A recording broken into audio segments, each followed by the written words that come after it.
Bonjour à tous. Donc aujourd'hui, je vais vous parler de la politique des barrages du Royaume du Maroc. Donc comme vous le savez, le Maroc a entrepris la construction de plusieurs barrages à l'est du pays, mais aussi au nord. Et l'idée derrière cela, c'est vraiment pour le Maroc d'être autosuffisant en approvisionnement de l'eau. Ce qu'il faut savoir, c'est que le Maroc doit faire face à des pénuries en eau qui sont assez fréquentes chaque année. Et le royaume a décidé donc de construire plusieurs barrages pour retenir cette eau et faire en sorte que les agriculteurs puissent travailler tout au long de l'année sans avoir aucune restriction. Donc c'est une très bonne chose pour le royaume du Maroc. Et ce que je voulais vous montrer en fait, c'est un barrage en particulier. Je pense que vous avez vu ces vidéos sur YouTube où on montre comment ce barrage en particulier va impacter l'Algérie et est en train d'impacter l'Algérie. C'est le barrage Kadoussa qui a été construit, il a été finalisé je pense en 2020. Et ce barrage est en train de retenir l'eau de l'oued El Ghir. Et toute l'eau de cette oued, avant la construction du barrage, finissait dans la région de Bachar, dans le lac Torba.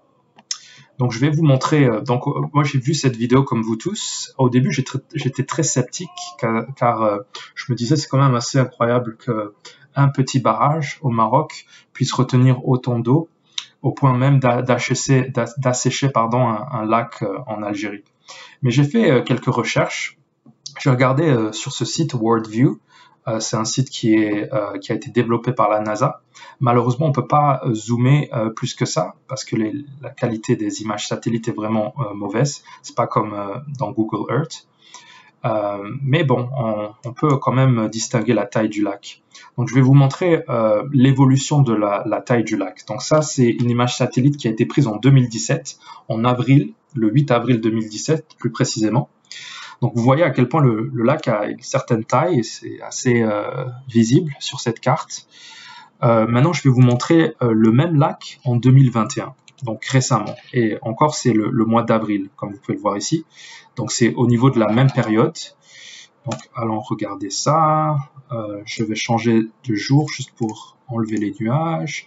Donc voilà, donc ça c'est la taille du lac en Algérie. Donc vous voyez à quel point la taille du lac a vraiment diminué. C'est assez incroyable. Je vais changer les jours juste pour vous montrer un peu plus le détail. Donc vous voyez, c'est quasiment la taille a diminué de moitié quasiment. Je vais revenir en 2017 juste pour comparer.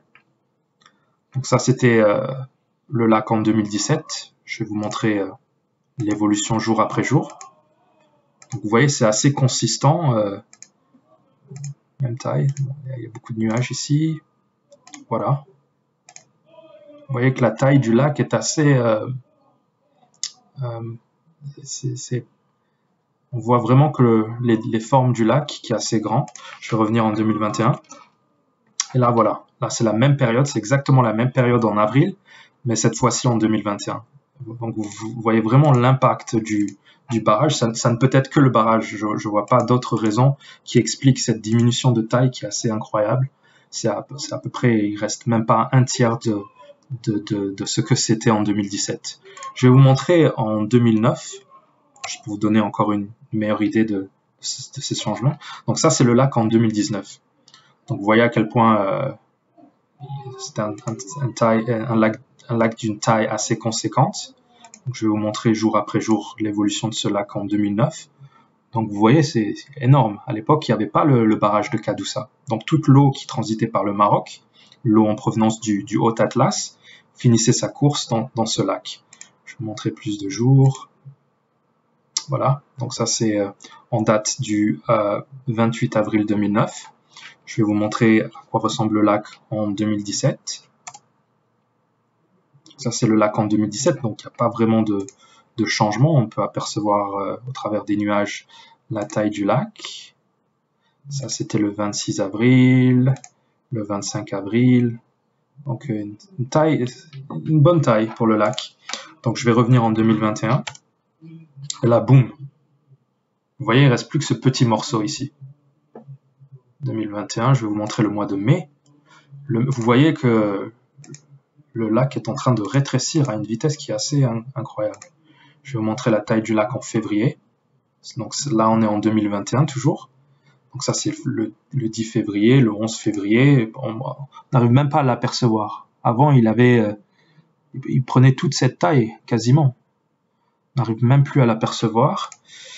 Donc ça, c'est le 13 février, le 14 février, le 15 février.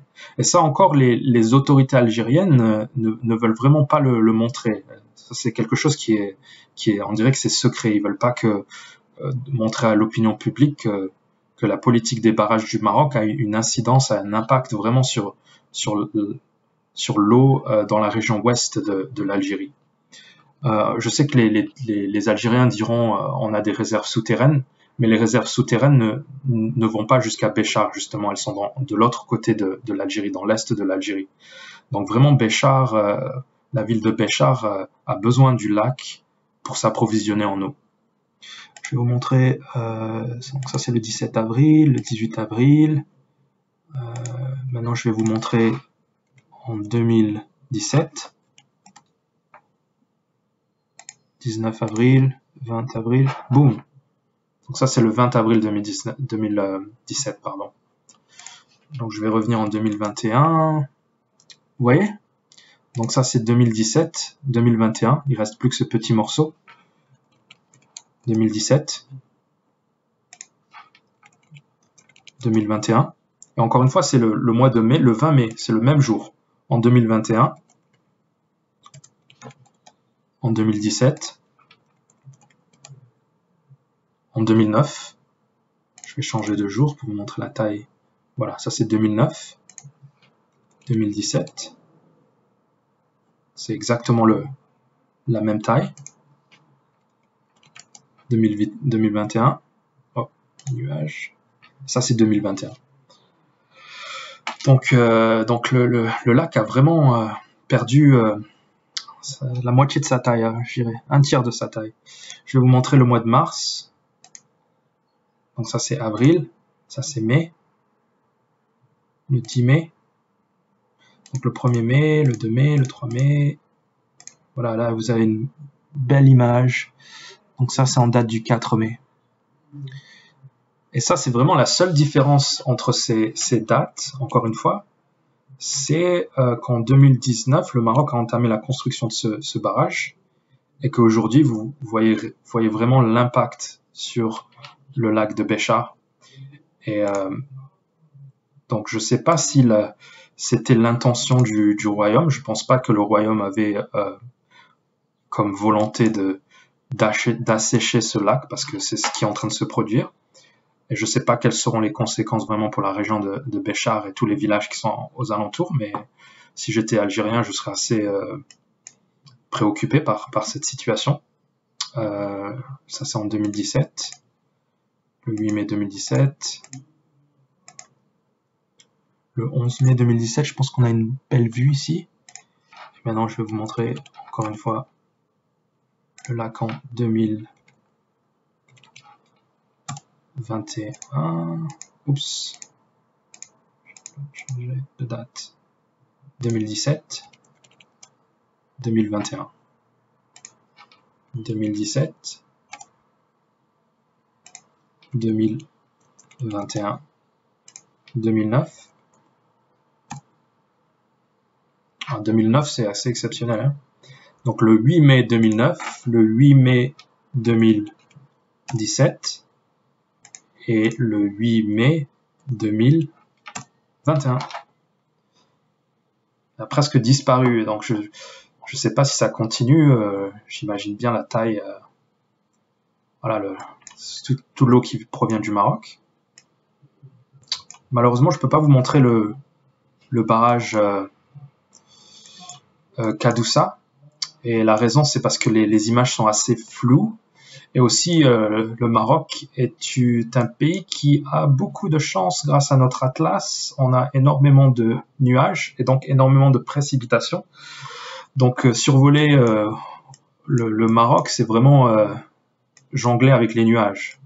Parce qu'il y a énormément de nuages au Maroc. On a vraiment été bénis au niveau de la géographie. si vous comparez à l'Algérie, on voit vraiment que le Maroc est un pays qui est très nuageux, beaucoup d'eau, qui profite à tout le pays. C'est pour ça qu'on a une bonne agriculture.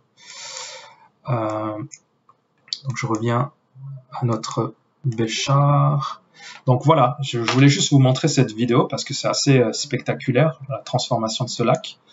Donc n'hésitez pas à laisser un commentaire et dites-moi ce que vous en pensez. Moi je pense vraiment que le Maroc est en train de... Je pense pas que ce soit une revanche pour Figeac. Je pense que ce qui s'est passé à Figeac est venu après. Je pense que c'est une réaction algérienne d'ailleurs. Je pense que les autorités algériennes sont conscientes que le Maroc a entrepris ces barrages et qu'il est en train de construire beaucoup de barrages à l'ouest du pays. Et tous ces barrages ont vraiment un impact sur toute l'Algérie, sur tout le côté ouest de l'Algérie. Vous avez des rivières qui traversent l'Algérie. Toute l'eau qui finit sa course dans l'ouest de l'Algérie provient du Haut-Atlas et de l'Anti-Atlas marocain. Il y a vraiment, c'est des quantités énormes d'eau qui sont perdues pour le Maroc parce que vraiment le Maroc pourrait retenir cette eau, créer des lacs artificiels. Moi j'avais même à l'idée, je pensais que le Maroc pouvait créer des rivières artificielles qui iraient du nord jusqu'au sud dans notre Sahara pour acheminer la région de l'Aïoun. Ce serait vraiment bien que si c'était faisable, comme ça on pourrait vraiment développer l'agriculture dans la région de l'Aïoun, mais bon, le Maroc est en train de construire des usines de désalinisation, donc ça va faire le travail, je veux dire. Mais bon, c'est une très bonne chose. À El Rachidia, il y a aussi des barrages. Il y a aussi plusieurs lacs qui sont en train de voir le jour dans l'est du Maroc, pardon. Donc voilà, dites-moi ce que vous en pensez et je ferai une autre vidéo pour vous montrer d'autres barrages dans la région qui auront certainement un impact sur l'ouest algérien. À bientôt.